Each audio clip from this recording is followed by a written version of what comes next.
بسم اللہ الرحمن الرحیم۔ السلام علیکم ناظرین، اللہ پر یقین رکھنے والوں کو میرے چینل پر خوش آمدید۔ ماں باپ کے 3 عمل اپنی اولاد کی زندگی خطرے میں ڈالتے ہیں۔ حضرت علی رضی اللہ تعالی عنہ سے ایک عورت نے پوچھا، کیا ایسے بھی میرے کوئی عمل ہو سکتے ہیں جو میری اولاد کے لیے خطرے کا باعث بن سکتے ہوں؟ تو حضرت علی رضی اللہ تعالی عنہ نے فرمایا کہ ماں باپ کے 3 ایسے کام جو کہ اولاد کو موت کے منہ تک لے جاتے ہیں، وہ 3 عمل یہ ہیں۔ مسلم کی حدیث میں یہ بات روایت ہے کہ حضرت محمد صلی اللہ علیہ وسلم نے فرمایا، اگر میرے ماں باپ اس دنیا میں زندہ ہوتے اور میں عشاء کی فرض نماز پڑھ رہا ہوتا تو میرے ماں باپ میں سے اگر کوئی مجھے آواز دیتا تو میں نماز چھوڑ کر انہیں لبیک کہتا۔ ایک دفعہ حضرت علی رضی اللہ تعالی عنہ اپنے حجرے میں موجود تھے کہ ایک بوڑھی عورت آئی اور عرض کی، اے امیر المومنین، میری 2 ہی اولادیں ہیں، ایک بیٹا اور دوسری بیٹی، وہ دونوں ہی نافرمان ہیں اور وہ دونوں اکثر بیمار رہتے ہیں۔ میری بیٹی کا رشتہ لینے کے لیے کوئی تیار نہیں اور بیٹے کو کوئی رشتہ دینے کے لیے تیار نہیں۔ میں ایسا کون سا عمل کروں جس سے ان کی زندگی میں برکت آئے اور وہ عمل انہیں نفع دے اور وہ میری نافرمانی بھی نہ کریں، وہ صحت یاب بھی ہو جائیں؟ میں ایسا کون سا کام کروں؟ کیونکہ وہ دونوں نافرمان ہیں، میرا کہا نہیں مانتے، میرا بیٹا شراب اور دیگر گناہ بھی کرتا ہے، وہ دونوں دین اسلام سے مطابقت نہیں رکھتے۔ اے امیر المومنین، مجھے کوئی ایسا عمل بتائیں جس سے وہ دونوں راہ راست پر آ جائیں، دونوں کے رشتے بھی ہو جائیں، وہ فرما بردار بھی بن جائیں اور دونوں صحت مند بھی ہو جائیں۔ حضرت علی رضی اللہ تعالی عنہ نے اس عورت سے فرمایا کہ ماں باپ کے 5 ایسے گناہ جن کی سزا اولاد کو بھی ملتی ہے، وہ 5 عمل ایسے ہیں جس سے اولاد کا تعلق جڑ جاتا ہے۔ حضرت علی رضی اللہ تعالی عنہ نے فرمایا، اگر ماں باپ یہ عمل کرتے ہیں تو ان کے عملوں کی وجہ سے اولاد بھی اس جرم میں شریک کر دی جاتی ہے۔ اس خاتون نے پوچھا، وہ عمل کون سے ہیں؟ حضرت علی رضی اللہ تعالی عنہ نے فرمایا، وہ 5 عمل یہ ہیں۔ نمبر 1، جس گھر میں والدین قرآن مجید کو سمجھنے کے باوجود اس کی تلاوت نہ کریں تو ایسے والدین تو اللہ کے عذاب کے مستحق ہوتے ہی ہیں، لیکن اس کی سزا ان کی اولاد کو بھی ملتی ہے۔ ایسے والدین کی اولاد نافرمان بے حیا ہو جاتی ہے۔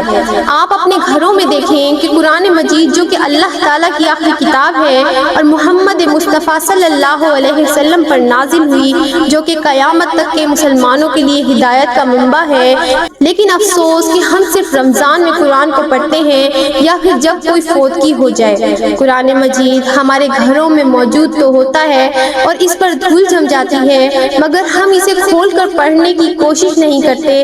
ہمیں چاہیے کہ اس مقدس کتاب کی تلاوت کریں تاکہ ہمارے گھروں میں اللہ تعالیٰ اپنی رحمتیں اور برکتیں نازل فرماتا رہے۔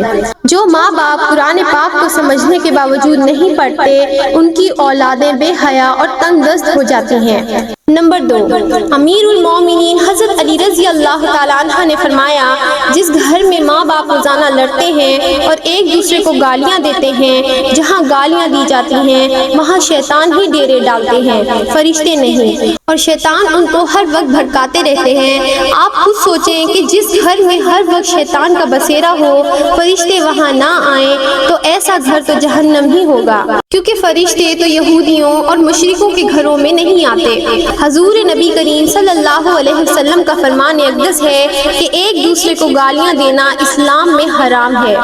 والدین کو دیکھ کر اولاد جوان ہوتی ہے، جیسا طرز عمل والدین کا ہوگا اولاد بھی ویسی ہی ہوگی۔ جن بچوں نے ساری عمر اپنے والدین کو لڑائی جھگڑا کرتے، گالیاں دیتے دیکھا تو ایسی اولاد سے والدین کیسے توقع رکھ سکتی ہے کہ ان کی اولاد فرما بردار ہوگی؟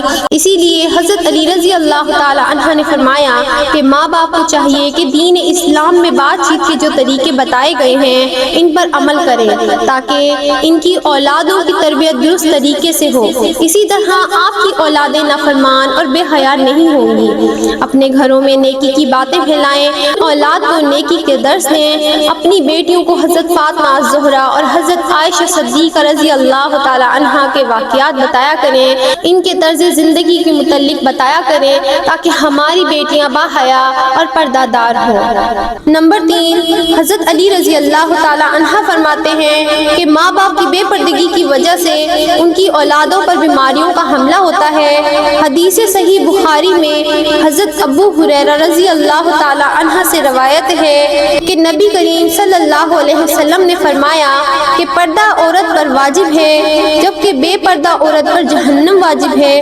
جس گھر میں بے حیائی بے پردگی ہوتی ہے تو اللہ کے فرشتے ایسے گھروں میں رہنے والوں کے لیے بد دعا کرتے ہیں اور شیطان ایسے گھروں کو اپنا بسیرا بنا لیتے ہیں۔ جہاں بے پردگی عام ہو اس گھر کی اولادیں بے حیا، نافرمان اور غلط کاموں کا شکار ہو جاتی ہیں۔ یہی نہیں بلکہ پریشانیاں اور مصیبتیں ایسی اولاد کا مقدر بنتی ہیں۔ یہ ان کے والدین کی بے پردگی کی وجہ سے ہوتا ہے۔ جس گھر میں بے حیائی ہوتی ہے وہاں اللہ کی برکت و رحمت نہیں ہوتی، کیونکہ اللہ کے فرشتے جو ان فتنوں کو روکتے ہیں وہ تو اس گھر سے چلے جاتے ہیں۔ ایسی اولاد ماں باپ کی نافرمانی کرتی ہیں اور ہمیشہ پریشانی میں مبتلا رہتی ہیں۔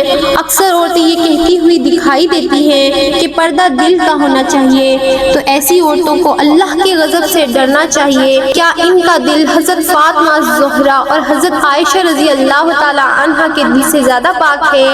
اگر ان کے لیے پردے کا حکم تھا تو آج کی خواتین اپنے آپ کو کس جگہ پر دیکھتی ہیں؟ ناظرین، اپنی بیٹیوں کو حضرت فاطمہ رضی اللہ تعالی عنہا کے واقعات بتائیں اور انہیں بتائیں کہ ان کی رول ماڈل کون ہونی چاہیے۔ آپ کو حضرت فاطمہ الزہرا سلام اللہ علیہ کا ایک واقعہ سناتے ہیں۔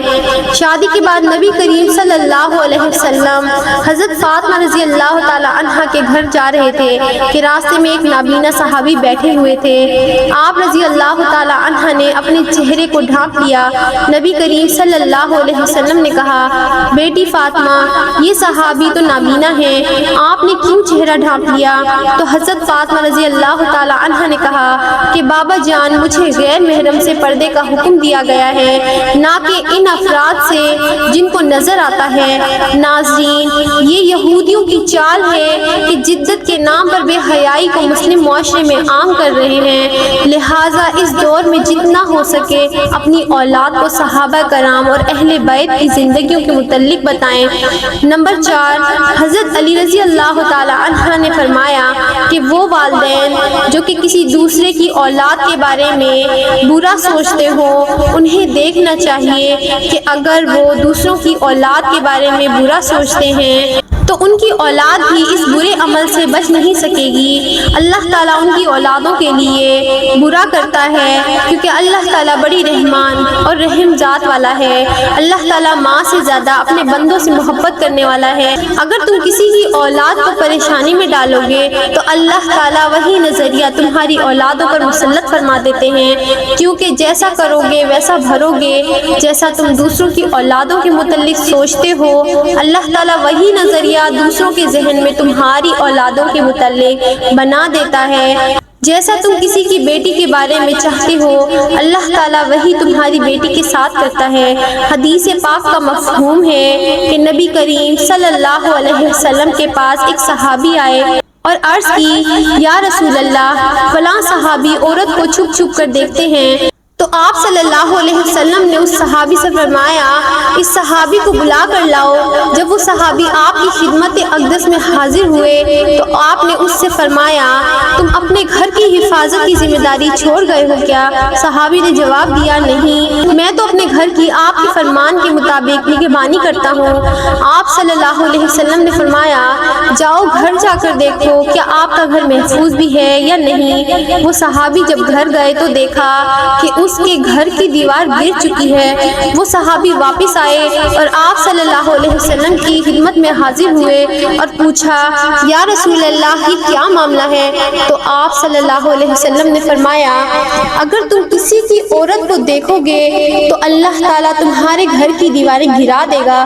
دوسروں کی بیٹیوں کو اپنی بیٹیاں سمجھو، ہر بہن کو اپنی بہن سمجھو تاکہ تمہاری عزتیں بھی محفوظ رہ سکیں۔ نمبر 5، حضرت علی رضی اللہ تعالی عنہ نے فرمایا جو ماں باپ اپنے گھر میں حلال حرام میں فرق نہ کرتے ہوں، حرام وہ نہیں کہ حرام جانور کھا لیا جائے یا کوئی حرام چیز کھا لی جائے، یہ تو قطعاً حرام ہے۔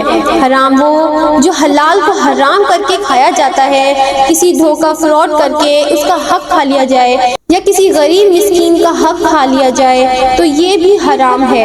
اگر حرام مال بچوں کو کھلایا جائے تو اولاد نافرمان، بے حیا اور بیماریوں میں مبتلا ہو جاتی ہے۔ آج کل یہ بیماری ہمارے معاشرے میں عام ہو گئی ہے، حرام کھانے والے اسے حلال سمجھ کر کھا رہے ہیں۔ اللہ تبارک و تعالی ہم سب کو رزق حلال کمانے کی توفیق عطا فرمائے، آمین۔ ناظرین، اگر آپ کو ہماری یہ ویڈیو اچھی لگی ہو تو اسے لائک کریں اور مزید ایسی اسلامک ویڈیوز کے لیے ہمارے چینل کو لازمی سبسکرائب کریں۔